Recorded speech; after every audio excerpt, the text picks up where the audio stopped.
why do people hate Jews? It sounds like a simple question, but anytime I've asked it to myself or to other people, the answer is always something that's super vague, and I haven't found actually answers the question in any meaningful way. So that's one part. And the way we're going to get there is I'm going to show you some viral tweets from other people and from you that are covering these topics that I don't have the answer to. So first up, we have this tweet. This one's about Trump. Trump describes certain bankers as Shylocks. I don't know if I'm allowed to say that word. I've never heard it before this. It's probably really bad. So maybe we'll censor that after. You're good. You could say it. But then Chase Mitchell says, so see, this is actual anti-Semitism as opposed to like just being a Muslim guy running for office. So we have two big things here. First of all, it's can Trump say whatever he wants and it's automatically not anti-Semitic because he bombed Iran? And then also Mamdani. So for now, let's just talk about the Trump side. Yeah, that's a big question. So I'll use a dirty word, which is context. Let's talk about the historical context of the term or word Shylock. It comes from The Merchant of Venice, one of William Shakespeare's plays, where Shylock is the greedy Jewish lender, and he really has all of the Jewish stereotypes leveled against him in The Merchant of Venice. It has been used historically as a way to demonize Jews, in particular, fuel this conspiracy of the Jewish banker, one who is greedy, who cares about usurping the role of white Christian men and dominating really the world. Trump should not be using that word. Trump is wrong to use the word Shylock because historically it has been used almost exclusively in anti-Semitic context. I want to make one point very clear. American electoral politics are binary. What that means is there's one winner and there's one loser. We don't have a parliamentary system. We don't have coalition of multiple parties. We have one party who wins and one party who loses. When I decided to campaign and to vote for President Trump, it's not because I agreed with him on all the issues. In fact, I actually disagree with him on the majority of issues.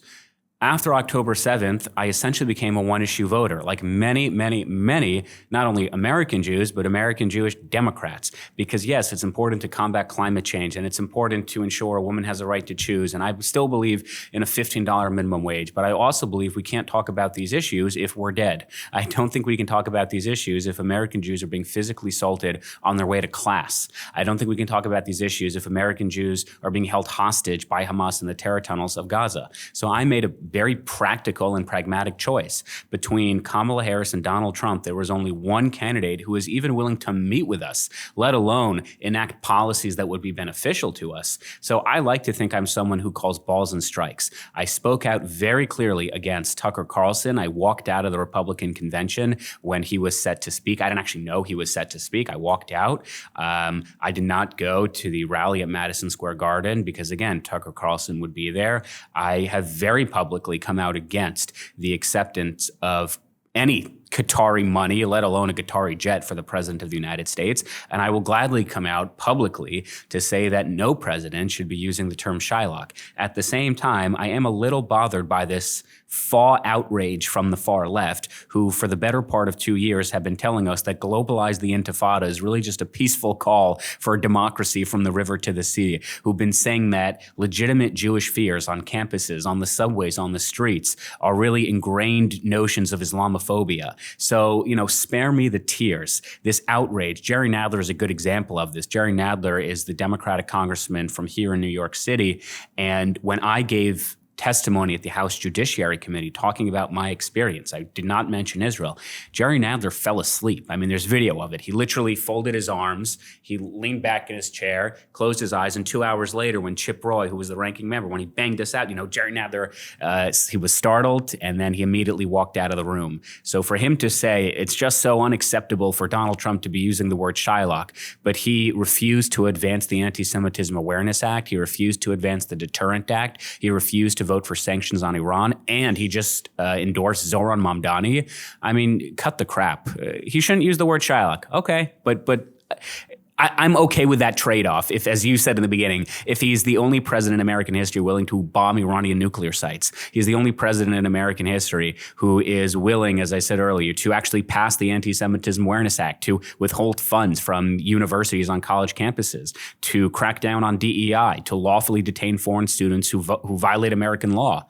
So that that doesn't excuse his behavior, but what it does suggest is anti-Semitism on the left has been weaponized, not on the right, as so many accuse President Trump of doing. Imagine Jews during World War II were told they must stay in Poland and could not be safely evacuated because it would constitute ethnic cleansing. Yet, that's exactly what Gazans are being told right now. I went on Piers Morgan to explain the bizarre Palestinian exception. So we could pull out of that, there's a Piers Morgan, first of all, and the whole conversation, should people be going on Piers Morgan or not?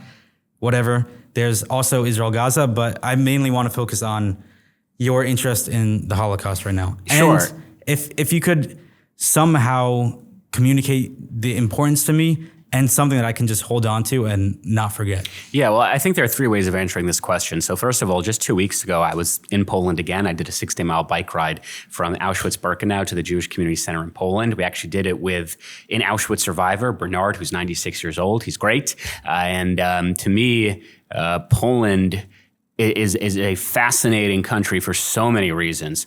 We'll talk about the contemporary just for a moment. Poland is really one of the last countries in Europe that are staunch defenders of traditional family values, of a core religious identity, of really honoring its history and preserving Western civilization. It's one of the last pro-Israel countries in Europe as well, but it's one of the fastest growing economies in the world, an ethnically homogenous society that truly believes in being Polish. And I think so many countries have a lot to learn from Poland. As it pertains to the Holocaust, I've always been fascinated by the Holocaust and the rupture of Jewish history and Jewish faith. In fact, I did not go to Harvard to sue them. I went to Harvard to actually study the Holocaust. That is my academic specialty. It's why I'm depressed all the time. And we cannot, in my opinion, talk about Jewish continuity without recognizing that 80 years ago, humanity faced, Western civilization faced the greatest rupture of moral law, the greatest rupture of human behavior, of liberal democracies. And that, to me, has always been at the forefront of my mind when discussing activism or policy or the Jewish community. You know, there are people alive today who still remember gas chambers and crematoriums. That is shocking, it's frightening, it's fascinating. So I go back to Poland as much as I can to do a multitude of things. One is preserving that history. So I clean Jewish cemeteries, I meet with survivors. There are many Jews who stayed in Poland. Bernard is a Polish Jew, and he told me actually a few weeks ago, I was born in Poland, I'm gonna die in Poland.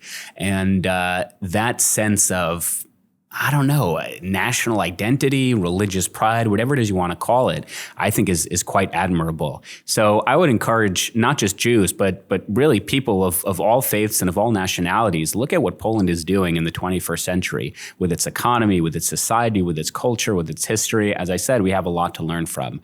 The point I was making on Piers Morgan's show, and there is a good debate as to whether sane individuals should go on that show. But the point I was making was as follows. If one truly believes that there's a genocide, if you truly believe that the Israel Defense Forces are going into the homes of Gazan women and children to rape and murder them each night, and there's massacre after massacre, if you truly believe that that is the case, which obviously it isn't, but if you really believe that that's happening, then wouldn't you do everything in your power to safely evacuate those innocent women and children who are being raped and massacred every night? Wouldn't you do everything in your power to make sure that they have humanitarian corridors like ones in Egypt that they can safely evacuate to, and once the war is over, you can bring them back? And that's not a controversial suggestion, because that has been the policy of any refugee population in any war ever fought in modern warfare. Jews in Poland in the 1930s and 40s would have gone anywhere to get out of an actual genocide that they were experiencing. But can you imagine if the United States or Australia or the United Kingdom told Jews in the 1930s and 40s, look, we would love to evacuate you, but it would be ethnic cleansing and we would be handing the Germans a victory. So better you stay in Poland. What a bizarre line of thinking. But for whatever reason, those who actually believe there's a genocide don't actually believe that we should help the people experiencing that genocide. And that is solidified no greater than the leader of Egypt, Sisi, who gives a speech shortly after October 7th as a point of pride, saying we will not accept a single Palestinian because we don't want to uproot them from their home, which, you know, is the justification, the excuse, when in reality he just doesn't want Palestinians, which is why Egypt bombed Rafah 20 years ago, because there was a tremendous problem of Hamas smuggling in weapons. But I digress. So the point I'm trying to make is we should do everything in our power to protect innocent lives in Gaza. And the only people who are not interested in doing that are the quote unquote pro-Palestinians in the West, those on college campuses, those on the Piers Morgan show. The people who truly care about Palestinian lives are, of course, the Israel Defense Forces, the Gaza Humanitarian Foundation, which has given out over 50 million meals in the last 30 days alone. And it's the United States. And the people who don't care about Palestinian lives are the Egyptians and the Jordanians and the Lebanese and the Syrians and Saudi Arabia. You know how I know that? Because of all of those countries combined, you know how many they have taken in? Zero. It is 0, 0, 0. They do not want Palestinians. They also don't want a Palestinian state, which is why they have done nothing to advance the Palestinian cause for decades. The only real nation state that has given the Palestinian people any land has ironically been Israel. Since 1948, Israel has actually given up more land to the Palestinians than any other country. Again, combined. And then to your third point, should people go on Piers Morgan or not? So the answer I just gave was an answer I was unable to give on the Piers Morgan show because 30 seconds into the answer, Anna Kasparian, who is a hormonal lunatic, interrupted me to yell that my only defense is the Holocaust, and 80 years later, the Holocaust card doesn't work anymore. And she completely interrupted me. And of course, Piers egged her on and let her speak for as long as she wanted. Piers Morgan is not an anti-Semite. He just isn't. However, he platforms knowingly anti-Semites, and he provides legitimacy to anti-Semites to spew their bizarre conspiracy theories about the way the world is run. So should Jews, or really just individuals with a sane, normal sense of geopolitics, should they go on that show? I'll put it this way. If sane, relatively normal individuals don't go on that show, he's going to fill it with not sane, not normal individuals. Let's call a spade, people like Shmuley Boteach. And it's way better, let's be honest, it's way better for Jonathan Conricus or myself or Eilon Levy to be on the Piers Morgan show than Shmuley Boteach. For all of these people, like you didn't mention her, but Candace Owens also, and now Piers Morgan, why do they want to platform the anti-Semitism? What's in it for them? This episode is brought to you by Theorist Studios. Right now I'm filming in our first podcast studio location right here in Midtown Manhattan, 5 minutes from Penn Station. If you want to produce your own podcast, or if you're looking for a single episode session, we have 2 packages right now. We have our full production, which is you get 4 episodes per month. You get daily clips on social media, on YouTube, TikTok, Instagram, everywhere you want it. We promote the actual episodes also. We distribute all of it. Or you can come in and we just do single sessions where you can book the studio. You get 3 camera angles. You get up to 4 audio tracks. For rates, check out the website, theoristagency.com. That's theoristagency.com. Now, back to the episode. Well, Piers Morgan happens to be an easy explanation, and it's one word: views. That's it. The amount of clickbait and outrage and viewership and money you make from being anti-Israel has exploded since October 7th. I'm sort of in the conservative world, so I know people who are very, very good friends with Candace Owens. I mean, personally, very close. And they've all told me, of course it's a grift. We know this. We know who she is, we know what she believes, and we know what she doesn't believe. And when she says that the experiments conducted on twins in Auschwitz are a conspiracy, or when she said that, Israel knowingly attacked the USS Liberty to kill American soldiers, she knows this is a load of nonsense. Her followers don't know that, and she doesn't really care because she's making a shitload of money. And that's kind of how this whole process has worked since October 7th. There's a great Twitter account named Misfit Patriot. He's a great guy. He's, this redneck, pro-MAGA, pro-Trump, Second Amendment dude, and he's pro-Israel. And he stated on numerous occasions, it would be so much more profitable and it would be so easy for me to make money if I just did the anti-Israel route, because it's just really popular. And especially in the conservative movement, in the age of Trump, there is not as much ideological diversity as there used to be because Trump has really coalesced the party. So if you want to make a name for yourself in the conservative movement, you have to distinguish yourself. You have to be different somehow. And they realized one of the ways that we could just be different is just be anti-Israel. Because traditionally the Republican Party, at least the last 20, 30 years, has been staunchly pro-Israel and pro-Jewish. But now it's really unique for me to be a pro-Trump, pro-Republican who also hates Israel. So that has proven to be quite profitable. In terms of the ideology behind most of these personalities, it's non-existent. With, I think there are a couple of exceptions. I think Tucker Carlson genuinely believes his lies and his ahistorical revisionist takes. But for the most part, it really just has to do with money. For the past year, we've been building a social media agency. What we found as a pattern is you can't just say things that are controversial and it gets people's attention. They have to actually believe it. There has to be a market for it.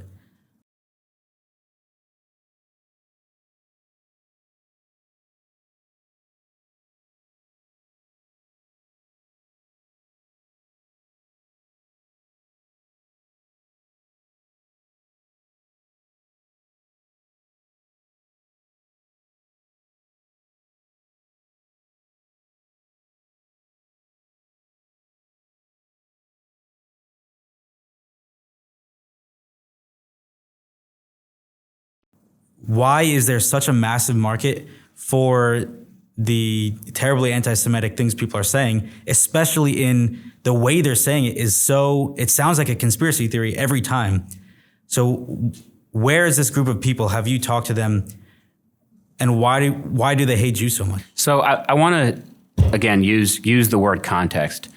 Western civilization in the 21st century has promoted obscene levels of wealth, of materialism, of consumerism, and that's not inherently a bad thing. But what it does mean is it has left a lot of people in the back.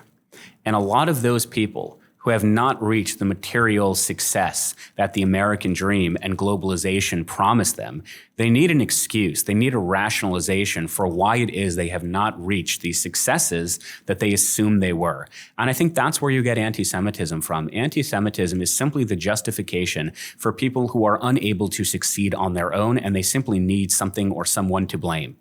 And it truly is an anti-conservative mentality to be an anti-Semite, because how pathetic do you have to be?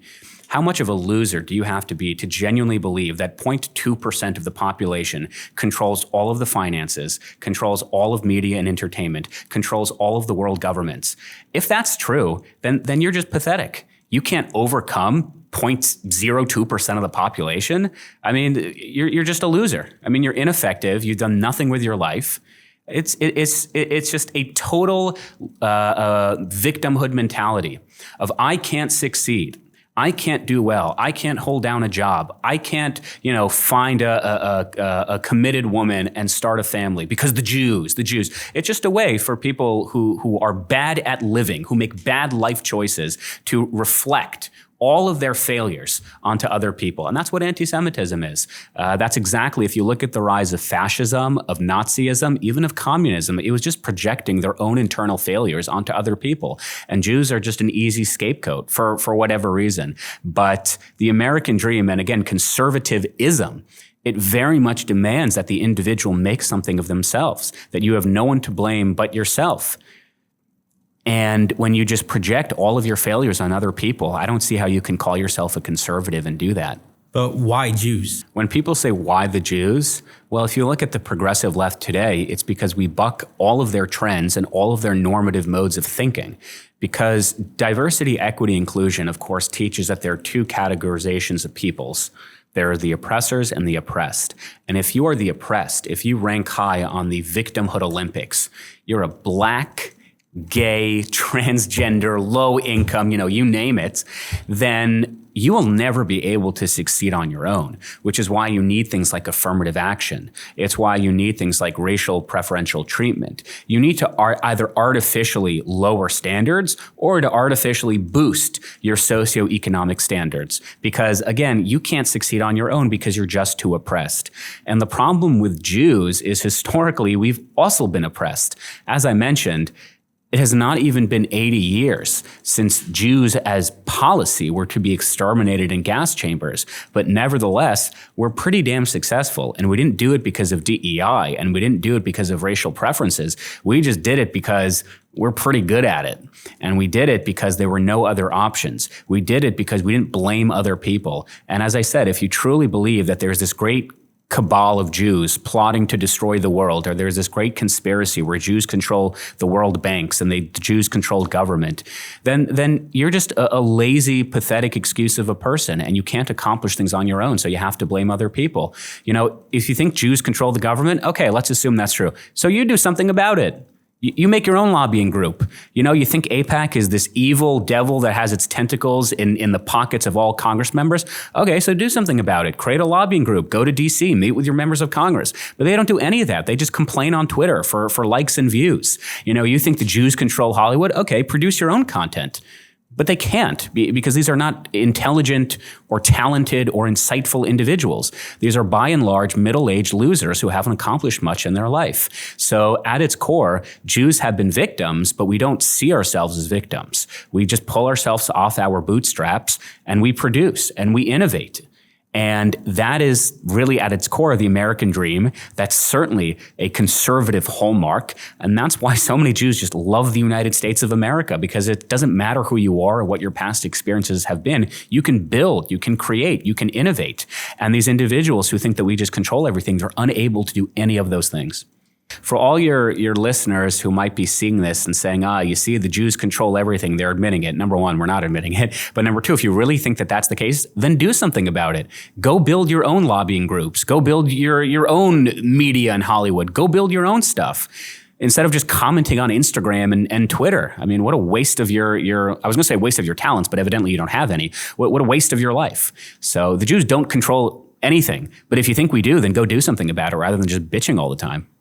I want to get onto Mamdani, because I'm hearing so much about it, and I'm not hearing anything that sounds like it makes any sense to me.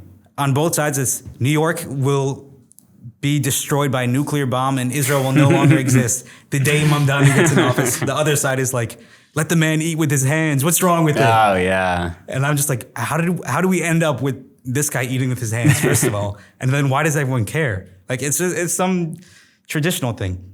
So here is a tweet. Let's see if I could find it. Yeah, I can't find a tweet for it. Okay, so I'm happy to just express my thoughts on Zohran Mamdani, but to do that, we first have to look at how it is that he was able to receive the nomination for the Democratic Party, and that is because Andrew Cuomo ran one of the worst campaigns I have ever seen. And I was alive during the 2020 Joe Biden campaign, and I would say this. We as young Jewish New Yorkers were told by the establishment and by the Jewish leadership to coalesce around Andrew Cuomo because he was the only hope of stopping Zohran Mamdani. And we expressed legitimate concerns. This is the guy who killed our grandparents during COVID by forcing nursing homes to accept COVID-positive patients, even when the nursing home says, this will impact and spread to other residents. Cuomo said, I don't care. This is someone who was found to have sexually assaulted or harassed 12 women. This is someone who called out the Jewish community during COVID as a community that was not listening to the guidelines, which was nonsense. But we were told, just shut up and vote for him. And he ran, as I said, one of the worst campaigns I've ever seen. We would have meetings with him. And during one particular Zoom call, I remember because I was texting a friend of mine, we would ask Cuomo some questions, and he'd be texting, looking down on his phone. And when we finished asking the question, he'd be like, throw the phone. Yeah, I'm completely disinterested. And then he would go back to his phone and looking down.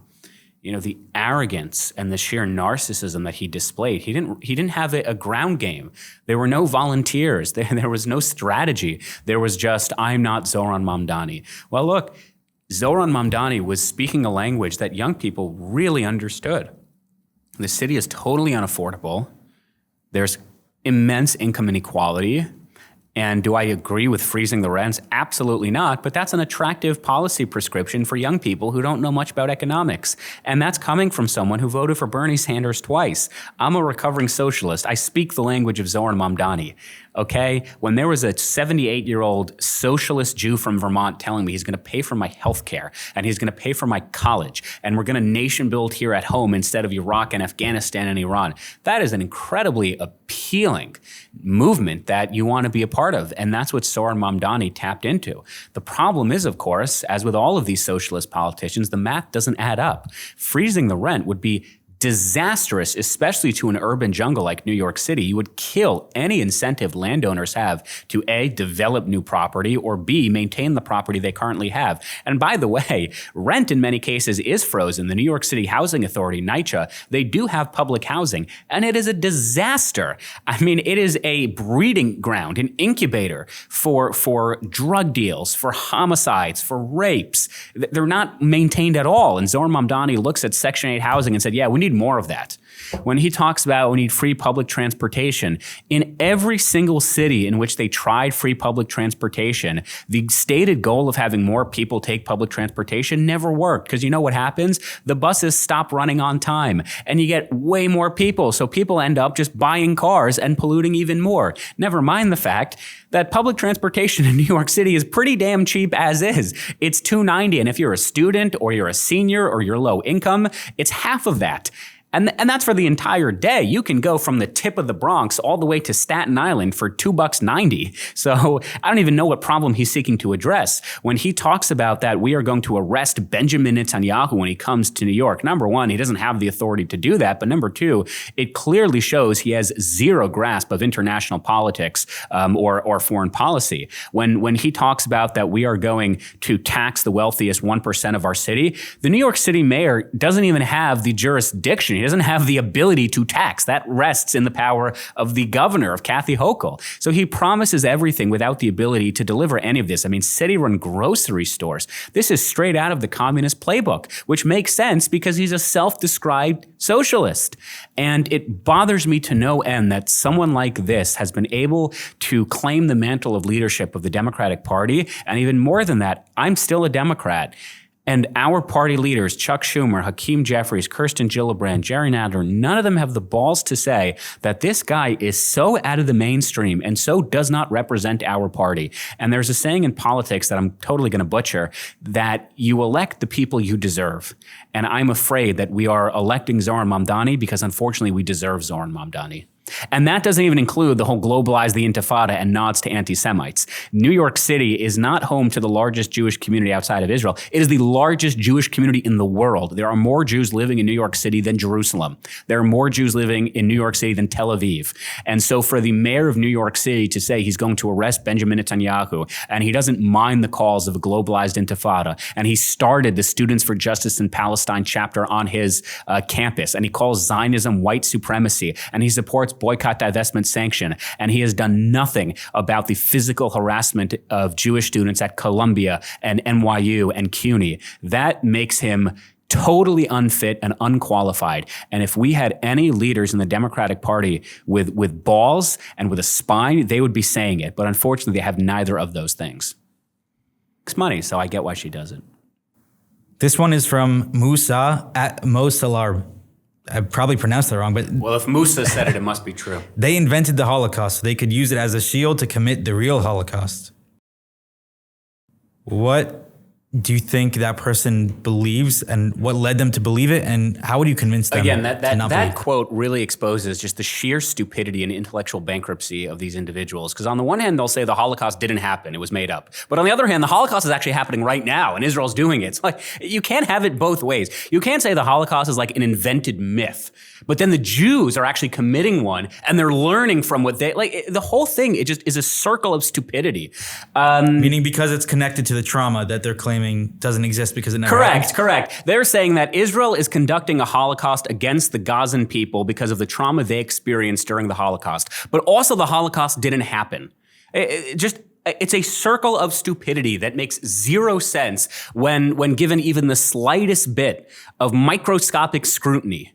And this account in particular, there was a study done last week, and it showed that the IRGC, the Iranian Revolutionary Guard Corps, was paying hundreds of thousands of different accounts, either to promote Iranian propaganda or to pay these bots. Russia does it, China does it, Qatar does it, to pay bots so that stupid things like that will be blown up in a matter of hours. So leaving aside this circle of stupidity, if you want to discuss the actual substance of the argument, of which there's very little of, that Israel's conducting a genocide. As I said, I go to Poland a lot. Actually, I take groups there every now and then. One of the hallmarks of a genocide is there has to be intent. So for example, in Łódź, which is the third largest city in Poland, Now it's a church. I don't actually remember what it was in the 30s and 40s, but there's a building, a church, where I take some of these groups and I say, in this church, during the 30s and 40s, all of the belongings of the Jews, before they were being deported primarily to Auschwitz, all of their belongings would be stored in this church. And from here, it would be sorted, and then it would be put on a train all the way back to Germany, and it would be sold at a markup. So, German toys, for example, were almost exclusively brought by, Jewish children who were shipped up to Auschwitz or Belzec or Chelmno or Majdanek or Treblinka, and the Germans realized, well, we have a lot of stuff here, why don't we just give it back? That's an example like genocide requires intent. Like every step of the way was methodical, it was well thought out, it was planned, it was strategic. I cannot think of a genocide in human history where the perpetrators of said genocide have repeatedly said, if you simply give us back our people and surrender, we will stop the so-called genocide. Gideon Sa'ar, the foreign minister, he said this repeatedly, including just yesterday. Like he gave a press conference and he said, as a reminder, not that the legacy media cares, we will stop this war the minute the hostages are returned and Hamas surrenders. No other genocide do the victims have the luxury of just stopping the genocide by returning the people they kidnapped. If you truly believe it's a genocide, well, that's a little strange because I can't recall a single genocide where, again, the perpetrators of said genocide would ship in tens of thousands of pounds of food and medicine and baby formula and clothing into the besieged population every single day. I was at the Kerem Shalom border crossing, the border between Egypt, Gaza, and Israel. I saw with my own eyes the more than 800 humanitarian aid trucks that were going into Gaza. I know personally Reverend Johnny Moore, who leads the Gaza Humanitarian Foundation that has delivered more than 50 million meals in the 30 days that they have been operating. If that's a genocide, they're doing a very, very, very lousy job. There have been more Gazans born since October 7th than have been killed. Again, if that's a genocide, you're doing a bad job because the population of the Palestinian people, even since 1948, have exploded. There were roughly 600,000 Palestinians by the time of the so-called Nakba. Today, it's upwards of 2.5 million. So again, if you're committing a genocide, if I want to believe you, you have to show me evidence. You have to show me proof of this claim. And simply saying, well, innocent civilians are being killed is not a claim of a genocide. What that is a claim of war. It's a consequence of war. It's not a very good consequence. I wish that wasn't the case. But in every war ever fought in modern warfare, guess what? There is always civilian deaths. It's not good. We don't like it. But if you have a better plan as to how to defeat an enemy that embeds itself in civilian populations, that embeds itself underneath hospitals and schools, then I'm all ears. But the reality is Israel has had the lowest combatant to civilian ratio of any war fought in urban and modern warfare. We're talking about a ratio of roughly 2 or 3 to 1. It is unheard of. In Iraq, in Afghanistan, it was closer to 15 or in some cases 20 to 1. Israel has set a standard that it will be virtually impossible for any Western nation to match in the future when they conduct war. So if you believe there's a genocide, I'm open to hearing your reasons as to why. But every time I go on a Piers Morgan show or every time I try to debate a campus activists, all they do is yell about the innocent civilian deaths, which I agree is terrible. But that's not a genocide. That's a consequence of the leadership who the people of Gaza elected, having one of the most strategically not well thought of military plans of arguably the 21st century. October 7th will go down as the biggest military blunder, certainly that Hamas ever perpetrated and probably of any military or government in the 21st century. We have echo chambers now. We have silos where Candace Owens can scream to her people, pretending to scream at the other side when she's just screaming to her people. Sort of like what's happening right now is I agree with 99% of what you're saying. And I'm the one hearing your really, I think, good arguments for your case. How would you suggest we actually get people to listen to each other? How would you try and convince people on the other side to listen to what you're saying? Because it just seems like it's not happening. Yeah, right now. I'll answer it twofold. There's the internal division and the external division. Internally, within the Jewish community, we have those echo chambers and political polarization as well. I've been disinvited from countless synagogues, from countless Jewish nonprofits because they don't like my politics, because they don't like the way I go about my activism. And, people don't need to hear me speak. I don't need to be invited to things. But when I'm disinvited to things because of my politics or my beliefs, that is a huge, huge problem, a huge problem. And the American Jewish community is split, which is fine. And whenever I give talks, I typically don't discuss politics, but when people bring it up, I'll say, look, I'll give you my opinion, but it's just that. It's just my opinion. And if you disagree, not only is that good, that is vital for our democracy. You should disagree, and then you should tell me why you disagree. And maybe you might even be able to convince me. Let's have a discussion. But instead, what happens is if I discuss politics, half the room walks out. And that is just awful. And these are like adults, Jewish American adults have really failed young people. And the people who walk out of the room when they hear a political position they don't like are living proofs of that. Externally, how do we get out of our echo chambers? Number one is allyship. I think the Jewish community does ourselves a disservice by refusing to recognize people who actually want to be our friends, like the evangelical community, like the Church of Jesus Christ of Latter-day Saints, who are the Mormons, like many conservatives and even liberals who are pro-Israel. So that's one way that we could just expand our friendship and allies across this country. But broadly speaking, it's okay and good and healthy to disagree with other people. And when you see a Palestinian flag or someone says Free Palestine, I don't think the initial reaction should be run to the other side. Again, if they're saying globalize the Intifada and they're harassing you, that might be a little different. But simply waving a Palestinian flag, that, in my mind, is an open invitation for debate. Let's talk about it. And as I said, maybe you'll convince me. Maybe I can convince you. Who knows? But at the same time, I'll end with a little depressing note. Let's call a spade as, again, a recovering socialist and someone who is now way more involved in the conservative ideological space. The people who are the least tolerant, both on an individual level and on an institutional level, are those on the left. I mean, unquestionably. I've never been disinvited to a conservative conference or a conservative politically synagogue or whatever. But all of the disinvites, all of the people leaving the room were all people who were anti-Trump or people who were liberals. And I'm still sort of a liberal, but my own ideology and my own party are really doing themselves a tremendous disservice by simply saying la, la, la on ideas they don't like. Is there one message you think we should be rallying around? Jews? Yeah. I would say two things. The goal of American Jewry is not to combat anti-Semitism. Anti-Semitism is not a Jewish problem because Jews are not anti-Semitic. Racism is not a black people problem because black people aren't really racist. It's an everybody else problem. So is it important to fight back and combat it? Yeah, to some extent, but ultimately we don't exist to simply combat people who don't like us. We exist because we have a mandate. We have a biblical divine mission statement, and we should do our best to fulfill that mission statement. And by the way, the same is true of Christians and Muslims and Mormons. Like, go to the mosque. Go to church, like go into your biblical values. Our society would be so much better if people actually followed biblical law and if people actually internalized the importance of like Judeo-Christianity on American society. So that's number one. Don't focus too much on those who don't like us. Focus on what is it about Jews? What is it about us that people like really get so invested? What is it about our Bible? What is it about our history? What is it about our people? Explore that. Be a better Jew. That's number one. And the second thing I would say, speaking exclusively to the American Jewish community, is if you truly want to combat anti-Semitism, you would stop immediately building new Holocaust museums. And again, I go to Poland very often. I went to Harvard to study the Holocaust. We don't need more Holocaust museums. They're good. You should go to them, but we don't need more. We don't need more combating anti-Semitism fellowships and scholarships and programs and events. We don't need another ending hatred dinner and multi-million-dollar gala. We don't need them. They're a waste of time and they do nothing.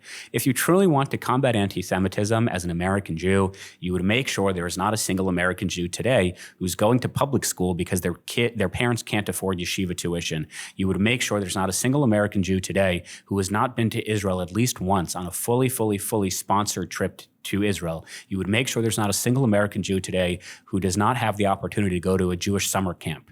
Invest in what makes us a great, unique, fun, interesting, challenging people. Invest in those things, not in how we respond to other people who don't like us. And again, the same is true for the Christian community and for any community. Invest in your own communities. Maybe I shouldn't say this, but the black community in America would, in my opinion, would be so much better served if they stopped focusing on racism and started focusing on empowering black fathers, on empowering black workers to improve the infrastructure of their cities.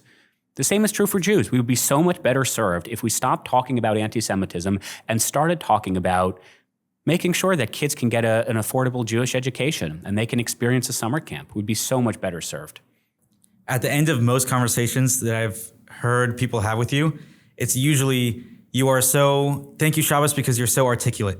I think it downplays the difference between your opinion and someone like me's opinion, where the difference is not your ability to articulate it. It's the depth of your knowledge and your experience and your courage in the face of a lot of people hating you. So thank you for everything you're doing. This was awesome. Thank you very much. This was a lot of fun. Thank you.